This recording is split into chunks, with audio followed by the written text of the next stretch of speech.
Believe it or not, but many of the clients who actually come for designing spaces according to Vastu, or at least getting remedies done with us, are generally people who have faced a lot of repercussions either in their previous houses and they want to shift into a new one, or they want to actually find remedies for the one they're existing or currently staying in. But have you ever heard somebody ask you multiple times, or if I swore to have a penny or get a penny every single time somebody asks me, can Vastu actually help in reaping a lot of luck, success, recognition, money? I'd probably be a billionaire by now. And the reason why I'm saying this is irrespective, even if it was free consultations that I gave to near and dear ones, or people that have consulted with us to understand which is the right approach to actually going about achieving this, or whether it is possible in general or not, are many.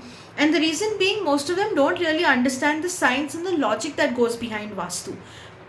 But to be very honest, Vastu is a very logical but a very Vedical approach to science, which deals with the understanding and planning and zoning into spaces.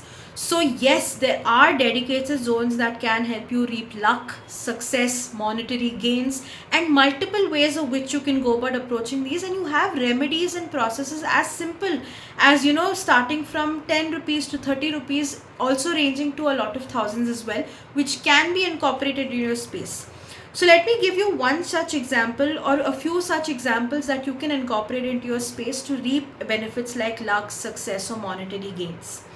One thing, if you're looking for if you're looking for a job opportunity and you've applied to many places but haven't received a call back from any, or you want to get into a job but you don't know how to approach it, but you're doing all the things that you're required to go about doing it, here is one quick Vastu remedy for you to actually help you increase the luck factor and opportunities in job. Take a blue vase, fill it up with water, and keep it in your north zone of your space. The reason why I say this is the north zone basically deals with the Kuber Mule or the Kuber Lord Yaksharaj, and this deals with opportunities, especially related to job as well. So this can help in increasing the luck opportunities in terms of manifesting these into your life. Getting selected and all completely, of course, is based on your credentials, but you will at least be getting the job opportunities more and more into your life. The second thing that I would suggest is a Tulsi plant in your northeastern zone. The Tulsi plant is very sacred even in a Vastu perspective and even in general Hindu perspective. Having a Tulsi plant in the northeastern zone is told to be a wish fulfillment plant for you. So you can go about keeping this in the northeastern zone, and you can go about doing your daily rituals to the plant. Some of them you don't have to do it, you just can keep the plant and water it as well and grow it if you're just enthusiastic into plants. But this can definitely help into wish fulfillment to a certain extent. Another thing that you can go about considering is playing around with the west zone. When you understand the west zone, the attribute associated to it is generally dealing with wish fulfillment.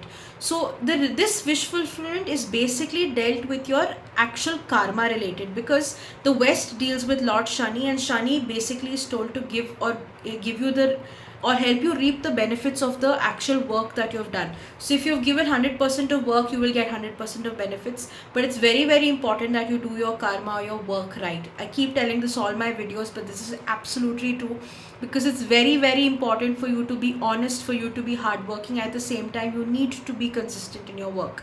At that time, if you have been doing this for a couple of years or a couple of months or whatever in the period of time, and you feel that you deserve it, then in your west zone, go about placing a small diya in the space. Light it every single day possible in the evenings, or even if you have the possibility of designing a puja room in this particular space also, you can go about doing this to reap its benefits. But as simple as possible, you can just try to keep a diya. Even if you don't manifest anything into your life, at least there will not be any blockages. So this is something that you can go about doing the same. Along with that, if you're facing any monetary matters, luxury matters, all of that, in your southeastern zone, try to place a pair or any red horses in that space. So this can actually help in benefiting. The reason being, your southeast zone deals with monetary gains, your money, your inflow of cash, and all of that. And when you associate it with the color red, the flame or the southeastern zone is associated with the same color. So the elemental opportunities would be increased, and again inflow of cash, monetary flows, all of that would also grow. So these are a couple of ways in which you can go about manifesting luck, success, money into your space and into your lives with such simple remedies incorporated into your space. So saying that, thank you very much.